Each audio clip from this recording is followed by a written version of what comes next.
આજે રાજકોટની જનતાનો મેનિફેસ્ટો જાહેર કરવા જઈ છીએ। અમારા સન્માનીય અને પ્રદેશના આગેવાન ડૉક્ટર હેમાંગભાઈ વસાવડા સાહેબ, ગુજરાત પ્રદેશ કોંગ્રેસના ઓબીસીના ચેરમેન મોટાભાઈ શ્રી મહેશભાઈ, ગુજરાત વિધાનસભાના પૂર્વ રાજકોટ 71ના ઉમેદવાર સુરેશભાઈ બથવાર, તેમજ ગુજરાત પ્રદેશ કોંગ્રેસના મહિલા કોંગ્રેસના પ્રમુખ પૂર્વ મોટાબેન ગાયત્રીબેન અને અમારા 108 ગણાતા કોર્પોરેટર શ્રી અતુલભાઈ, ગુજરાત પ્રદેશ કોંગ્રેસના મહામંત્રી ડીપી મકવાણા સાહેબ અને રાજકોટ વિરોધ પક્ષના નેતા કે જેને સમગ્ર 5 વર્ષથી લોકોના અવાજને બોર્ડની અંદર રજૂ કર્યો છે, મીડિયાની અંદર ચોથી જાગીરની સામે રાખ્યો છે।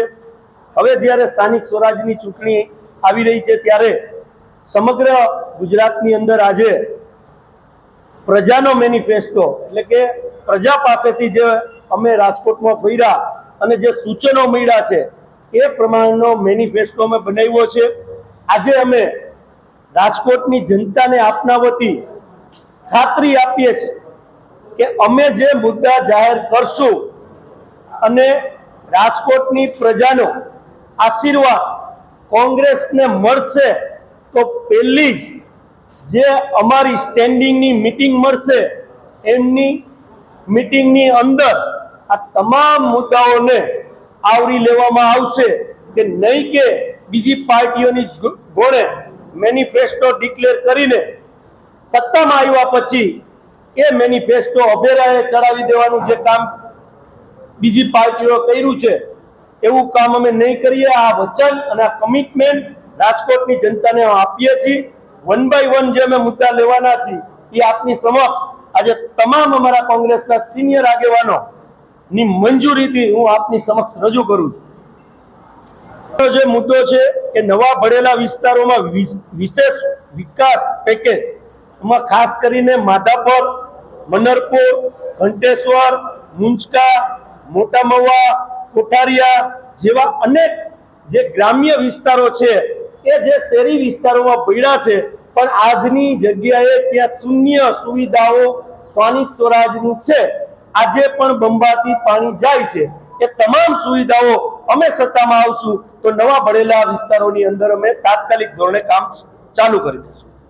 જે ઘરવેરાની વાત છે કે સમગ્ર રાજકોટની અંદર 70 વાર લગીના મકાનોમાં કોઈ પણ વ્યક્તિ રહેતો હશે એનો એક પણ પ્રકારનો હાઉસ ટેક્સ મહાનગરપાલિકા દ્વારા લેવામાં નહીં આવે અને જે દસ્તાવેજ વાળા જે મકાનો છે એમાં પણ 50% રાહત આપની ચોથી જાગીરની હાજરીમાં અમે જાહેર કરીએ છીએ કે 50% વેરો અમે લેશું।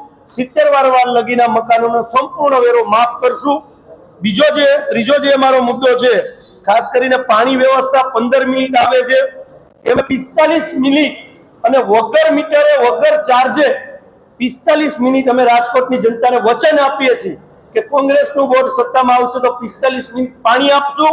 જે આ ભારતીય જનતા પાર્ટીની સરકારમાં જે પાણી મિક્સ થઈને સમગ્ર રાજકોટની જનતાને રોગચાળામાં ધકેલવાનું કામ કરે છે એના માટે અલગ ફિલ્ટર પ્લાન્ટ બનાવવામાં આવશે અને એક પણ જગ્યાએ પાણી શુદ્ધ પાણી સમગ્ર રાજકોટને મળે એના માટે પણ અમારો અલગ વિચાર છે। ચોથો મુદ્દો જે છે અને એમાં વોટર ટાસ્ક બનાવીને આખું પાણીનું શુદ્ધિકરણ કઈ રીતે થઈ શકે એના ઉપર પણ અમે સત્તામાં આવશું તો અલગ બજેટ ફાળવવામાં આવશે। ચોથો મુદ્દો છે જે ટ્રાફિક નો મુદ્દો રાજકોટ શહેરની અંદર બહુ મોટો છે। ટ્રાફિક અને પાર્કિંગ દરેક ઝોનમાં ફ્રી પાર્કિંગ સુવિધા ઊભી કરશું। પાર્કિંગની જગ્યાઓમાં જ્યાં દબાણ છે એ દબાણ મુક્ત કરાવશું।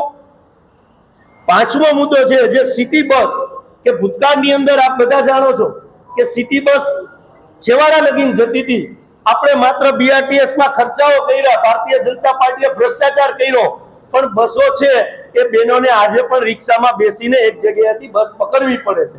તો રાજકોટમાં જે મુખ્ય પોઈન્ટો છે ત્યાં લગીને બસની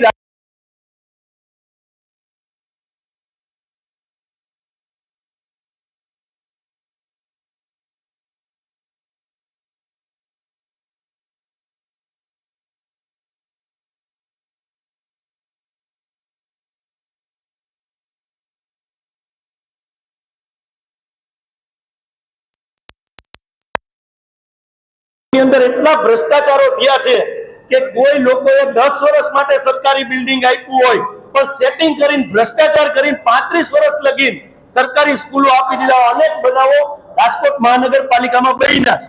અમે વોર્ડ વાઇઝ સીબીએસઈ અને ગુજરાત બોર્ડ સાથે ઇંગ્લિશ મીડિયમ સ્કૂલો ઝોન વાઇઝ એક વોર્ડની અંદર 4 સ્કૂલોની અમે નવી સ્થાપના કરીશું જે સીબીએસઈ સાથે જોડાયેલી હોય અને ગુજરાત બોર્ડ આરે એનું સંકલન કરી શકીએ ઇંગ્લિશ મીડિયમ 18 વોર્ડમાં. આ અમારો છઠ્ઠો મુદ્દો હતો. 7મો મુદ્દો આપણે જાણીએ છીએ કે ભારતીય જનતા પાર્ટીની ભ્રષ્ટ શાસને સરકારી જગ્યાઓ ઉપર કબજા ટ્રસ્ટોને આપી દીધા, મળતિયાઓને આપી દીધા. આપણા બાળકો આ યુગની અંદર ટેકનોલોજીના યુગની અંદર બાળકનો જે વિકાસ થવો જોઈએ માનસિક રીતે અને શારીરિક રીતે ક્યાંક અટકી ગયો છે. કારણ કે બાળકો રમવા ક્યાં જાય? તમે 2 કરોડના ફ્લેટમાં રહેતા હોય તો બાળક રમે ક્યાં? એના માટે ઝોન વાઇઝ અમે ગ્રાઉન્ડો બનાવશું સરકારી જગ્યાઓમાં અને ઝોન વાઇઝ સ્પોર્ટ્સ કોમ્પ્લેક્સો બને જેથી કરીને રાજકોટના યુવાનો છે એ યુવાનો ક્યાંક ને ક્યાંક પોતાનું વિકાસ જે છે એ સારી રીતે શારીરિક વિકાસ થાય. 8મો મુદ્દો અમારો છે ખાસ કરીને આ મુદ્દો ભારતીય જનતા પાર્ટી અને બીજી એક પણ પાર્ટીને રાજકીય પાર્ટીને વિચાર પણ ના આવે. આ કોંગ્રેસનો વિચાર એટલા માટે છે કે કોંગ્રેસે છેવાડા માણસને પૂછ્યું છે તમારે શું જોઈ છે ત્યારે અમને જે મળ્યું છે એ અમે આપીએ છીએ કે રિઝર્વ પ્લોટ રાખવામાં આવશે. રાજકોટની અંદર રિઝર્વ પ્લોટ રાખવામાં આવશે. એની અંદર SC schedule caste, ST, OBC અને ઈડબ્લ્યુએસ એટલે કે જનરલ કાસ્ટની અંદર જે લોકો આવતા હોય એના માટે અમે રિઝર્વ પ્લોટ રાખશું. એના ક્રાઇટેરિયા બનાવશું અને એમાંથી જે ફોર્મ આવશે એ નોમિનલ જંત્રીના ભાવે રાજકોટની પ્રજાને જે મેં વાત કરી ચારેય જ્ઞાતિઓને જે ક્રાઇટેરિયામાં આવતા હશે એમના માટે અમે અલગ વિચારી રહ્યા છીએ.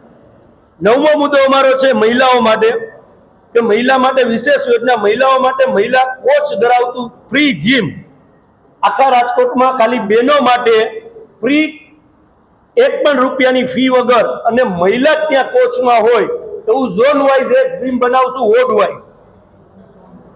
10મો જે મુદ્દો છે કે આરોગ્ય સેવામાં દરેક વોર્ડથી 24/7 એટલે કે આરોગ્ય કેન્દ્ર ખુલ્લા રહે અને સારી ડોક્ટરોની પેનલ રહે, જ્યાં એમ્બ્યુલન્સની વ્યવસ્થા હોય, જ્યાં કોઈને ફ્રેક્ચર થયું હોય તો એક્સરેની સુવિધા હોય, એમને સિવિલ હોસ્પિટલમાં જે ભ્રષ્ટાચારથી ખતબદી રહી છે ભારતીય જનતા પાર્ટીની દેનથી તો ત્યાં અમને ધક્કા ખાવા ન જવા પડે રાજકોટની જનતાએ.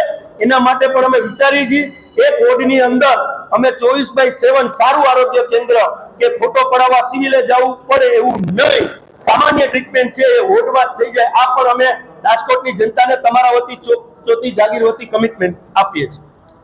11મો મુદ્દો છે કે આપણે ચોથી જાગીરે પણ ઉપાડેલો છે કે આપણી રાજકોટની હવા કેટલી પ્રદૂષિત થાય છે એના પણ પૈસા આવ્યા અને આ ભ્રષ્ટ શાસનના લોકોએ ખાઈ ગયા છે. એના માટે અમે અલગ વિચારી રહ્યા છીએ. પર્યાવરણ અને એક્ટિવ શહેરનું ગ્રીન કવર વધારવા માટે મોટા પાયે વૃક્ષારોપણ કરીશું અને હવાની ગુણવત્તા સુધારી પ્રદૂષણ સ્તર ઘટાડવા માટેનું પણ અમે અલગ પેકેજ જાહેર કરશું સત્તામાં આવશું ત્યારે. આ ઉપરાંત સફાઈ કામદારોની કાયમી ભરતી, લારી ગલ્લા ધારકોને અને વ્યાપારિક દરજ્જોએ ધાર્મિક સ્થળો માટે વિશેષ ફંડ, પૂર્વ ઝોન માટે અલગ ટાસ્ક ફોર્સની રચના કરશું. ભ્રષ્ટાચાર કરનારાઓ નેતાઓ અને અધિકારીઓ સામે કડક કાર્યવાહી સત્તામાં આવશું તો કરશું. અમારો આ મેનિફેસ્ટો એ માત્ર વચન પત્ર નથી, આ અમારું જનતા સાથેનું કમિટમેન્ટ છે જેને અમે સત્તામાં આવતા જ પૂર્ણ કરશું. પહેલી જ જે અમારી બેઠક મળશે સ્ટેન્ડિંગની એમાંથી આ મુદ્દાઓમાં જે કામ થતું હશે એ પહેલી જ સ્ટેન્ડિંગની અંદર તમામ અમારા આગેવાનોના આશીર્વાદથી પૂર્ણ કરશું. સાથે રાખીને કોંગ્રેસ આપકે દ્વાર નો કાર્યક્રમ કરવામાં આવેલો હતો જેમાં મહેશભાઈ પણ હાજર હતા, વસરામભાઈ, ગાયત્રીબેન, ડોક્ટર સાહેબ, બધા લોકો ઘરે ઘરે જઈ અમે લોકોને પૂછ્યું છે વોર્ડ વાઇઝ જે લોકોએ અમને કીધું છે એ અમે લખ્યા છે ફોર્મ. એમાં આશરે 35,000 જેટલા અમે ફોર્મ આખા રાજકોટમાંથી ભરાવ્યા હતા. એમાંથી જે સારા સૂચનો હતા એ બધા આની અંદર છે. આમાં એક પણ મુદ્દો વ્યક્તિગત રીતે અહીંયા બેઠેલા એક પણ વ્યક્તિએ લીધેલો નથી.